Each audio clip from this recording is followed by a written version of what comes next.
میں آپ سب سے گزارش کروں گا کہ جب موقع بنے، جب کوئی بہانہ دیکھیں نا بہانہ بنا ہے، حضرت نے نام پروگرام رکھا ہوتا، پتہ نہیں آپ نے بھی کہاں ہونا تھا، میں نے بھی کہاں ہونا تھا، ہو سکتا ہے ہم میں سے کوئی ٹی وی کے آگے بیٹھا ہوتا، ہو سکتا ہے ہم میں سے کوئی کسی پارک میں ہوتا، ہو سکتا ہے ہم میں سے کوئی کسی سڑک پہ گھوم رہا ہوتا۔ حضرت نے پروگرام رکھا، بہانہ بن گیا، ہم سارے اللہ کے گھر میں آ گئے ہیں۔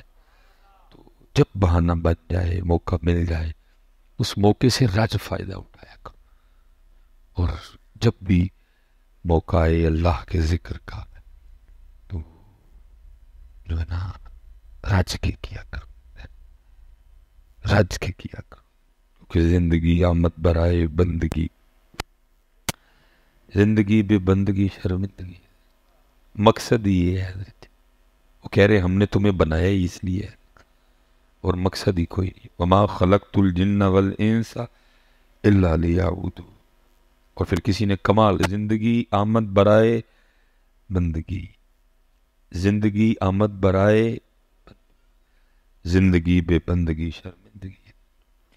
یہ تو حضرت ابھی ہماری ساری توجہ دنیا کی طرف ہے، مکان بناؤ، ٹیلاں لے آؤ، فرنیچر لے آؤ، کوئی منائی نہیں ہے، لیکن بھائی صرف یہی تو کام نہیں نہ ہے، لیکن ہمارا بس یہی ہے حضرت، ساری کی ساری توجہ اسی جانب، ابھی ہمیں سمجھ نہیں آ رہی، ابھی دنیا کی محبت کا غلبہ ہے، ہاں جی، ابھی سمجھ نہیں آ رہی، لیکن قرآن پاک میں اللہ فرما رہے جب بندے کو سمجھ آئے گی نا اس دن بروز حشر، تو پھر بندہ کیا کہے گا، یقول یا لیتنی قدمت لحیاتی، میں نے کیوں نہیں کیا۔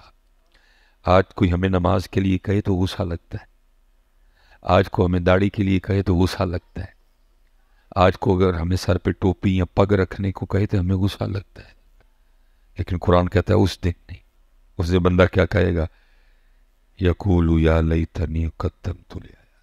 بلکہ حدیث میں تو یہاں تک مفہوم ملتا ہے، بندہ اللہ سے یہاں تک بھی کہے یا اللہ ایک موقع دے، پھر بھیج میں نے واپس، نماز بھی پڑھوں گا، داڑھی بھی رکھوں گا، زکوٰۃ بھی دوں گا، حج بھی کروں گا، ایک موقع نہیں، اب وقت گزر گیا، جب موقع دیا تھا تب تو نے کیا نہیں، اب تو نے سارا کچھ دیکھ لیا، جنت دیکھ لی، جہنم دیکھ لی، سزا دیکھ لی، جزا دیکھ لی، قبر دیکھ لی، سارا کچھ ہی دیکھ لیا تم، اب مزہ تو تب تھا کہ تو تب مانتا۔ اس لیے بھائی یہی پیغام لے کے اتنی دور سے آپ کے پاس آیا ہوں، آؤ مان جائیے حضرت، آؤ مان جائیے حضرت، باقی ہونا ہم سے نہ مان کے بھی کچھ نہیں ہے، یہ آپ کا اور میرا ہی وہم ہے کہ میں نے پورا فیصلہ آباد سر پہ اٹھا رکھا ہے حضرت، کچھ بھی نہیں ہے حضرت، تیرے میرے جیسے کہیں آئے کہیں گئے میاں، کسی کو کوئی فرق ہی نہیں پڑا، کسی کو سال یاد رکھا گیا، کسی کو 5 سال یاد رکھا گیا، پھر زمانے نے بلا دیا سب کو، تیرے میرے ساتھ بھی یہی ہونا ہے، یہ تو اور میں ہی اپنے اپنے کاغذوں میں ترم خاں بنے بیٹھے ہیں حضرت، پتہ نہیں میں کیا، کسی کو یاد بھی نہیں ہونا حضرت، بلکہ حضرت ہم نے تو یہاں تک بھی تماشے دیکھے ہیں کہ بندے کو جب دفنا لیا نا تو وہ شخص کہ جس کو وہ بندہ اپنی زندگی میں اپنا سب سے قریبی، سب سے بیسٹ فرینڈ کہتا رہا، میری آنکھ میں مسجد میں بیٹھا ہوں، ایک نہیں میں نے پتہ نہیں کتنی بار دیکھا، جس کو وہ اپنی زندگی میں اپنا سب سے چہیتا، سب سے بیسٹ کہتا رہا، سب سے پہلے دفنانے کے بعد وہی بولا آؤ چلیے، سب سے پہلے وہی بولا، میں نے ایک بار نہیں دیکھا، سب سے پہلے وہی بولا آؤ چلیے حضرت۔ اللہ حدیث پاک کا مفہوم ملتا ہے کہ مردے کو دفنانے کے بعد قبر پہ اتنی دیر ٹھہرو جتنی دیر ایک اونٹ کو ذبح کیا جائے اور اس کا گوشت بنایا جائے۔ آپ قربانی دیکھنے والے لوگ ہیں، اگر ایک اونٹ کو ذبح کیا جائے اور اس کا گوشت کرنا بڑا قدرتی کاریگر کسائی بھی ہوگا نا، کم از کم 3-4 گھنٹے اس کو بھی لگیں گے، سچ بتانا یہاں رکتا ہے کو 3-4 گھنٹے، یہ آپ اور میں ہی پتہ نہیں اپنے کاغذوں میں کیا بنے بیٹھے ہیں، تیرے پاس کسی نے گھنٹہ بھی نہیں ٹھہرنا ہے، یہ تو نے یار یار لگائی ہوئی ہے، یار بنانا ہی تو اس ذات نو بنا، اس کو بنا کیڑا یار تے کیڑا، پہلی عید پہ ہو سکتا ہے آئیں بڑے چاؤ کے ساتھ، پھر آہستہ آہستہ جیسے جیسے وقت گزرتا جائے گا کوئی بھی نہیں آئے گا، اور پھر وہی رب ہوگا جس کو تو نے اپنی زندگی میں. یہ شاہ حسین رحمۃ اللہ تعالی بڑی خوبصورت بات حضرت نے لکھی. کہتے ہیں کہے فقیر حسین نے مانا، کہے فقیر حسین نے مانا، دنیا چھوڑا خیر مر جانا. اور جو تیسری بات ہے وہ اس سے بھی سونی کی حضرت نے. کہتے کیا ہیں؟ کہتے آج نہیں نا تیرے پاس اللہ کے لیے ٹائم کوئی بھی. آج تیرے پاس نماز کے لیے ٹائم نہیں، قرآن کے لیے ٹائم نہیں، ذکر کے، باقی ٹائم ہے.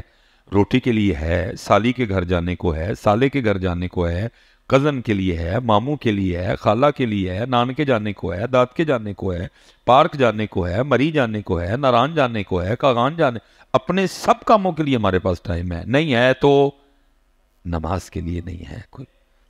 تو شاہ حسین کہتے ہیں نہیں نا آج تیرے پاس اللہ کے لیے ٹائم کوئی بھی. تلاوت کے لیے نہیں ٹائم، ذکر کے لیے نہیں ٹائم، تہجد کے لیے نہیں ٹائم، نوافل کے لیے نہیں ٹائم. نہیں نا آج تیرے پاس ٹائم، آج تیرے پاس اللہ کے لیے نہیں ٹائم. لیکن کہتے اینڈ کیا ہونا ہے؟ کہے فقیر حسین نے مانا، دنیا چھوڑ آخر مر جانا، آخر کم اللہ دے نال ہے. جس سے تو بھاگا ہوا ہے جانا تو نے اسی کے پاس ہے. انا للہ و انا الیہ راجعون، جانا تو نے اسی کے پاس. تو پھر اس دن کون سا منہ لے کے جائے گا اس کے پاس؟ کیا منہ دکھائے گا اس دن اس کو جا کے حضرت؟ کیا کہے گا ادھر جا کے اس کو حضرت؟ کون سا منہ دکھائے گا؟ اس لیے پتر میں پیچھے بھی یہی کہہ کے آیا ہوں، باقی گلاں ساریاں بعد والیاں. پہلی گل ہی نماز سے بچے، پہلی گل ہی اللہ دا ذکر ہے، پہلی گل ہی نبی پاک علیہ السلام تے درود ہے. زندگی آمد برائے بندگی. اور دیکھیں جی نسل انہوں نے کسی نے نہیں دینا ہے، جانا سارے نہیں. وہ قرآن پاک میں پار پار انا للہ و انا الیہ راجعون. کہیں کہا افحسبتم انما خلقناکم عبثا وانکم الینا لا ترجعون. کہیں کہا الیہ المصیر. بار بار ایک کی بندے نہ آنا تو نے. کیف تکفرون باللہ وکنتم امواتا فاحیاکم ثم یمیتکم ثم یحییکم ثم الیہ ترجعون. بار بار بات کی، بندے کیوں بھاگ رہا ہے؟ کہاں بھاگے گا تو کہاں بھاگے گا؟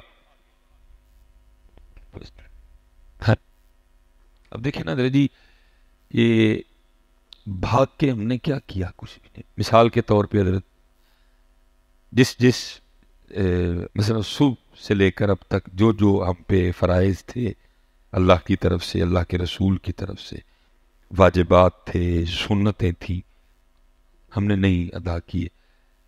تو ذرا دیکھو ذرا جی نقصان کتنا ہوا. اب کیونکہ وقت اتنا نہیں ہے، آگے بھی پروگرام ہیں. میں مثال کے طور پہ ذرا جس دوست نے آج فجر کی سنتیں نہیں پڑھی ہیں، ذرا اپنا نقصان سنو ذرا جی. حالانکہ میرا کام بتانا ہے، مجھے پتہ نقصان سن کے بھی آپ پہ کوئی اثر نہیں ہونا اس نقصان کا. بیسک اس نقصان کو تو اس نے فیل کرنا ہے نا. تو یہ بیچارہ تو بیمار ہے، اس کو تو زنگ لگاؤ. یہ نقصان اس نے نہیں فیل کرنا، یہ نقصان اس نے فیل کرنا ہے. ابھی ہمیں بتا دیا جائے جی آپ کا اتنا پیسوں کا نقصان ہو گیا، بندہ اتھے ہی جا پے گا تھلے دے، کیونکہ اس نقصان کو یہ نہیں یہ سمجھے گا. مثال کے طور پہ جس دوست نے آج صرف فجر کی سنتیں نہیں پڑھی، باقی تو اس کے بعد جو ہوتا اس نقصان کو، صرف جس نے آج فجر کی سنتیں نہیں پڑھی، جس کی جماعت چھوٹی نقصان علیحدہ، جس نے فرض ہی نہیں پڑھے، فجر ہی نہیں پڑھی، نقصان علیحدہ. اس کے بعد سورہ یاسین کی تلاوت کرنی تھی، وہ نقصان علیحدہ. سورہ رحمان پڑھنی تھی، وہ نقصان علیحدہ. آیت الکرسی پڑھنی تھی، وہ نقصان. صرف جس دوست نے آج فجر کی سنتیں نہیں پڑھی، ذرا اپنا نقصان سنو ذرا. حدیث پاک کا مفہوم ہے کہ فجر کی سنتوں کا ثواب زمین اور آسمان کے درمیان جو خالی جگہ ہے، فجر کی سنتوں کا ثواب زمین اور آسمان کے درمیان جو خالی جگہ ہے، وہ ثواب اس خالی جگہ کو بھر دیتا ہے.